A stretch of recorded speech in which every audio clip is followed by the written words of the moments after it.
바쁜 하루아침 분야별 전문가가 최근 소식을 대신 업데이트해드립니다. 굿모닝 데일리 뉴스. 네, 오늘 월요일이고요. 오늘은 국제 소식 전해드립니다. 연합뉴스 이치동 기자 전화 연결돼 있습니다. 기자님 안녕하십니까? 네, 안녕하세요. 예. 연합뉴스 이치동입니다. 우리 기자님 이번 주 수요일에도 또 뵙죠. 그렇죠. 네. 그러면은 약간 우리 아이스 브레이킹 좀 해야겠다. 그래? 예, 기자님 어떻게 설 연휴 잘 보내셨습니까? 네네, 잘 보냈습니다. 예. 일단 오늘 시간 내주셔서 감사해요, 기자님. 예. 별 말씀을요. 예. 어떻게 보내셨어요? 아무래도 근무도 하셨죠. 예, 근무도 며칠 했고요. 예. 또 짬 내서 고향에 가서 부모님 뵙고 세배 드리고 이렇게 왔습니다. 예. 다 비슷하죠, 뭐. 예, 알겠습니다. 우리 기자님들은 늘 일하시기 때문에. 며칠 일하셨다고 그랬어요, 며칠. 그러니까 하루도 아니고 며칠 일하셨는데 오늘 저희가 또 부탁을 드리네요. 예, 알겠습니다. 네. 예, 그럼 오늘 첫 소식 앞서 저희가 새벽뉴에서 새벽뉴 끝나고 살짝 언급을 해드렸는데 오늘 새벽에 그 북한이 트럼프 2기 행정부에 대해서 좀 비판의 목소리를 냈습니다. 첫 공식 입장이라고요. 네, 그렇습니다. 말씀하신 대로 지금 북한이 트럼프 2기 정부를 공식적으로 비판한 건 이번이 처음인데요. 다만 트럼프 대통령을 직접 겨냥한 건 아니고요. 마코 루비오 국무장관을 비난했습니다. 조금 전에 나온 외무성 대변인 담화 제목이 세계에서 가장 불량한 국가는 다른 나라를 걸고들 자격이 없다인데요. 그러니까 미국을 불량한 국가라고 표현한 거죠. 예. 루비오 장관이 지난주 맥인 켈리라는 언론인하고 인터뷰를 했습니다. 여기서 미국은 중국과 러시아를 마주하고 있고 이란, 북한과 같은 불량 국가를 상대해야 하는 처지다. 뭐 이렇게 말을 했거든요. 예. 이에 북한이 이걸 꼬투리를 잡아서 반발한 겁니다. 그러니까 이제 불량 국가라는 표현에 발끈한 거죠. 아마도 2002년 당시 조지 부시 대통령이 북한과 이란을 불량 국가, 일각에서는 깡패 국가라고 해석하는 데도 있거든요. 예. 좀 강한 표현을 써서 악의 축으로 지목한 그 트라우마가 있을 겁니다. 루비오의 언급을 저질적이고 비상식적인 망언으로 규정했습니다. 그러면서 미국의 대북 적대시 정책을 다시 한번 보여줬다고 주장했습니다. 네. 역으로 제 생각에는 북한의 대루비오 적대시 입장이 확인된 셈인데요. 예. 루비오 장관의 부모가 쿠바 출신이거든요. 이민을 미국으로 와서 어렵게 살았는데 루비오가 나중에 변호사가 되고 나서 이제 정치권에 들어와서는 상원 외교위 또 정보위에서 활동하면서 독재 국가를 비판하는 목소리를 많이 내왔습니다. 예. 아무래도 뭐 본인이 이제 쿠바 계통 그 집안에서 왔으니까 그런 면도 좀 작용하지 않았나 싶은데요. 예. 어쨌든 북한이 낸 이번 성명도 일종의 이제 기싸움 일환으로 볼 수도 있겠습니다. 근데 기자님 그러니까 루비오 국무장관이잖아요. 그러니까 우리나라로 따지면 외교부 장관인데 그만큼 무게감이 있다고 봐야 될 텐데 어떻게 트럼프 대통령하고 교감이 있었던 거예요, 뭐예요? 누구하고? 그러니까 루비오 장관의 발언이 트럼프 대통령과 상관없이 그냥 본인의 의사 원래 북한에 대해서 그렇게 생각하고 있었기 때문에 나온 건가요? 그렇게 봐야 되나요? 저는 후자 쪽이라고 모르죠. 뭐 둘이 어떤 커뮤니케이션이 있는지 모르지만 루비오 정도 급이 되면 루비오가 지금 상원에서도 정치 거물 아닙니까? 그 인지도도 상당히 있고요. 자기 생각을 평소에 굉장히 선명하게 내왔습니다. 특히 이제 북한 문제에 대해서는 비판을 많이 했고요. 중국에 대해서는 더 강경파고 예전에 소개해드린 것 같은데. 예. 그리고 뭐 이란이나 쿠바 이런 독재 국가에 대해서 상당히 오히려 트럼프 대통령보다도 더 목소리를 크게 내왔거든요. 예. 그런 면에서 이거 가지고 뭐 내가 언론 인터뷰하면서 불량 국가를 표현을 쓰겠다. 트럼프 대통령하고 일일이 상의하진 않았을 것 같고요. 자신의 입장과 생각을 분명히 밝힌 것으로 저는 그렇게 보고 있습니다. 그럼 트럼프 대통령은 어떻게 해서든지 김정은 북한 국무위원장하고 만날 생각이잖아요. 그렇죠. 그러면 오래 못 가겠네요, 루비오 장관. 그건 또 트럼프 대통령의 이제 톱다운 방식의 자신의 스타일이 있고 또 국무부는 국무부의 일을 하는 거고 국무장관은 그 외교 정책의 수장으로서 자기의 목소리를 내고 입장을 내는 거니까 이건 투트랙으로 볼 수 있겠습니다. 이거를 뭐 트럼프 대통령 백악관하고 엮어서 생각하는 건 조금 앞서가는 게 아닐까 싶습니다. 예. 아니 오히려 북한의 이런 발언이 빨리 트럼프 보고 좀 만나자 이런 존재감 드러내기로 볼 수도 있을까요? 동의합니다. 그렇게 볼 수도 있다고 생각합니다. 예. 좀 시급해 보이긴 합니다. 북한의 입장에서는. 예. 언제쯤 만날 것으로 보세요, 기자님은? 글쎄요. 트럼프 마음 아닐까요? 트럼프 대통령의 마음. 근데 트럼프 대통령이 지금 조금 있다가도 말씀드릴 것 같은데 워낙 행정명령 같은 걸 통해서 다른 이제 국내적인 이슈나 뭐 경제 이걸 이제 자기가 우선순위로 우선순위 있다고 생각하는 걸 일사천리로 처리하고 있거든요. 예. 이 국면이 좀 지나야 좀 가다듬고 그리고 음. 또 하나 말씀드리고 싶은 건 루비오 장관이 상원 인준청문회에서 말했지만 우리가 대북 정책을 전반적으로 좀 검토하고 있다 이런 언급을 했거든요. 예. 근데 미국에서 이런 걸 검토하면 정부 출범한 지 지금 뭐 2주도 안 됐는데 예. 좀 시간이 걸리지 않겠습니까? 그렇죠. 일단 좀 방향을 정하고 그 다음에 조금 이제 교감하고 이렇게 액션을 취하지 않을까 이렇게 생각을 해봅니다. 그러니까 뭐 당장 2, 3주 내 이건 아닐 것 같다는 예, 생각이 예. 들거든요. 예. 여튼 북한 문제가 우선순위는 아니니까요. 그렇죠. 미국한테. 그렇죠. 조금 예. 시간은 걸릴 것 같아 보입니다. 예.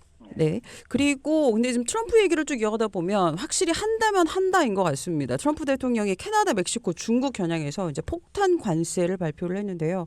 이걸 두고 이제 뭐 관세 전쟁 포문 열었다. 다른 나라에도 영향 미칠 거다. 우리 이치동 기자님 좀 어떻게 보세요?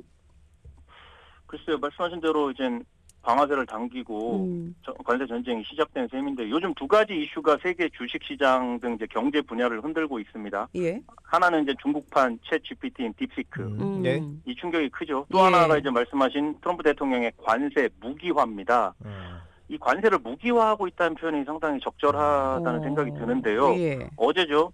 트럼프 대통령이 이제 캐나다와 멕시코산 수입품에는 25%, 중국산은 10%의 관세를 매기는 행정명령에 서명했습니다. 이제 적용은 내일 모레 현지 시간 4일부터 되는데요. 25%의 관세가 붙으면 10,000원짜리 물건이 12,500원이 되는 거잖아요. 예. 그만큼 이제 가격이 올라가고요. 그러니까 작년 11월 대선에서 이기고 나서 이걸 하겠다고 했는데 실제로 칼을 뽑은 겁니다. 예. 그러니까 실제로 이제 전쟁을 시작한 거여서 이제 한다면 한다 말씀하신 대로 그렇게 액션을 취한 거고요. 예. 이에 말 그대로 난리가 났습니다. 캐나다, 멕시코, 중국 모두 이제 보복 관세 등 이제 강경 대응에 나섰습니다. 당장 캐나다가 미국에서 들어오는 물품에 똑같이 25%의 관세를 붙이겠다고 선언했고요. 예. 중국은 세계 무역기구 WTO에 제소하겠다고 밝혔습니다. 근데 하필이면 요 세 국가를 먼저 타깃으로 정한 이유는 뭡니까? 근데 그 부분이 이제 눈여겨볼 만한데요. 미국과 국경을 맞대고 있잖아요. 이제 캐나다하고 멕시코는. 예. 그래서 이제 자유무역협정을 이제 체결한 나라여서 지금까지는 이 세 나라 간 무역에 대한 관세는 거의 없었습니다. 하지만 이제는 이제 폭탄 관세를 주고받으면서 전쟁이 시작됐는데 표면적인 이유는 명분은 트럼프 대통령이 내세운 명분은 불법 이민자와 마약성 물질인 펜타닐입니다. 예. 그러니까 트럼프 대통령은 캐나다하고 멕시코가 이 두 가지 문제를 해결하지 않으면 관세를 계속 유지하겠다, 처리하지 않겠다고 공언했습니다. 네네. 그러니까 이제 미국으로 들어오는 불법 이민자와 펜타닐을 막으라는 겁니다. 예. 너희들이 조치를 좀 취해라. 예. 이제 이러면서 압박을 하는 건데요. 펜타닐 설명을 조금 드리는 게 좋을 것 같은데요. 이 펜타닐 오남용이 최근 미국에서 큰 골칫거리입니다. 당초 진통제로 개발된 약품인데요. 헤로인보다 효과가 이제 100배까지 커서 소량만 섭취해도 목숨을 잃을 수 있다고 합니다. 예. 그러니까 18살에서 49살까지 미국민 사망 원인 1위가 이 펜타닐 과복용으로 인해서 이제 쇼크사라는 보도가 나오고 있거든요. 예. 근데 이제 트럼프 대통령의 주장은 중국에서 생산한 펜타닐 성분을 멕시코나 캐나다로 가져가서 특히 이제 멕시코 갱단이 거기서 만들어서 미국으로 들여온다는 겁니다. 그러니까 이제 이것 때문에 이제 굉장히 이제 이걸 밖으로 명분으로 내세웠고 이번 관세를 매기는 거에 대해서. 예. 근데 이에 더해서 실질적으로는 캐나다, 멕시코, 중국이 이제 미국에 수출을 해서 막대한 이익을 챙기고 있다는 점도 트럼프가 문제 삼는 건데 이게 더 큰 이유라고 보입니다. 예. 그러니까 미국 무역 수지 최대 적자 대상국이 중국이고요.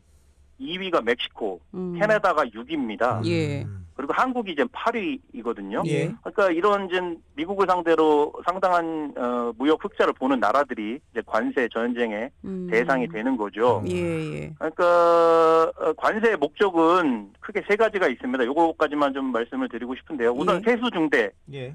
그러니까 이제 자국민을 위해서 감세를 할 수 있는 거죠. 관세 수입을 많이 걷어들이면. 예. 그리고 두 번째가 국내 산업을 이제 보호할 수 있겠죠. 외국산 제품에 이제 관세를 때리면 소비자 가격이 올라가니까 국산을 쓰고 그렇게 되면 이제 국내 일자리 보호가 된다는 거죠. 이게 두 번째 이유고요. 예. 그리고 마지막으로 상대국 압박용입니다. 이거는 예. 옛날부터 미국이 써오던 전략인데요. 이 세 가지가 다 트럼프 대통령의 미국 우선주의, 또 미국을 다시 위대하게 정책 기조와 맞아 떨어지는 셈이거든요. 예. 그러면서 앞으로도 관세를 무기로 상당히 활용할 것으로 전망됩니다. 네네. 아니 그래서 관세 무기화 얘기가 나오는 건데 사실 근데 이게 무조건 관세를 매긴다는 게 아까도 말씀하셨지만 물가가 또 올라가는 거잖아요. 이런 것도 있고 여러 가지 부작용에 대한 우려도 사실은 있습니다. 그렇죠. 미국 주요 언론이 또 그리고 이제 미국 경제계도 일제히 비판의 목소리를 쏟아냈습니다. 말씀하신 대로 관세 때문에 수입품 가격이 올라가면 결국 미국 소비자가 피해를 보게 된다는 겁니다. 예. 관세로 인해서 수입품의 가격이 올라가면 미국 국내 제품도 어느 정도는 따라서 올릴 가능성이 크지 않겠습니까? 예, 그럼 예. 전반적으로 인플레이션에 기름을 붓는다는 비판이 거셉니다. 더 정확히는 여러 경제학자들이 우려하는 게 성장률은 떨어지고 물가는 치솟는 이제 스태그플레이션을 초래할 가능성이 크다는 지적입니다. 네. 반면 트럼프 대통령은 한동안 이 관세로 인해서 고통이 따르겠지만 미국의 황금 시대를 위해서는 감내할 가치가 있다고 주장했습니다. 일기 때도 관세를 여기저기 활용해 봤는데 인플레이션을 크게 자극하지는 않았다는 설명입니다. 예. 그렇군요. 아니 아무래도 이거 캐나다, 멕시코, 중국에 이렇게 관세를 미국이 때렸으니 우리 기업도 좀 예의주시하고 있을 것 같습니다. 그렇죠. 당장 멕시코는 미국 수출을 겨냥한 이제 국내 기업이 주요 생산 기지를 운영하는 데거든요. 거기를 예. 전초 기지로 활용하고 있습니다. 인건비도 싸고 물류 비용이 덜 드니까 거기서 공장을 많이 세웠는데요. 일단 삼성하고 LG가 현지에서 TV하고 냉장고 같은 걸 만듭니다. 네. 또 기아는 1년에 30만 대 정도 자동차를 멕시코에서 생산하고요. 그러니까 또 캐나다의 경우에는 여기가 주요 광물 생산지거든요. 그래서 뭐 LG 에너지 솔루션 같은 이제 전기차나 배터리 기업이 진출해 있습니다. 네네. 아무래도 이번 관세가 내일 모레 예정대로 시행이 되면 이런 분야가 직격탄을 맞게 될 거고요. 예. 결국 트럼프의 의도대로 생산 시설을 이제 미국 쪽으로 옮겨야 할 판이 될 수도 있습니다. 네. 관세를 피하기 위해서는. 예. 더 큰 문제는 트럼프발 관세가 이게 끝이 아니라 시작이라는 겁니다. 일단 유럽연합이 다음 타깃이 될 것으로 보이고요. 한국도 안심할 수는 없습니다. 아까 말씀드린 대로 대미 무역 흑자를 상당히 많이 보고 있거든요. 한미 네네. FTA 등을 통해서. 특히 앞으로 몇 달 내에 한국의 최대 수출품인 이제 반도체, 예. 철강, 알루미늄 등 이런 제품에 관세를 매길 가능성이 커 보여서 국내 업계가 바짝 긴장하고 있습니다. 또한 일례로 방위비 분담금 협상이 시작될 텐데 이걸 압박하면서 뭐 주한미군 축소나 철수 얘기를 하면서도 또 다른 하나의 무기는 이제 관세, 이거를 압박용 무기로 쓸 수 있다는 우려도 나오고 있습니다. 네, 알겠습니다. 오늘 저희가 국제 소식 함께 들어봤고요. 저희는 또 내일 모레 이치동 기자와 함께 또 이야기 나눠보겠습니다. 감사합니다. 네, 고맙습니다. 예, 고맙습니다.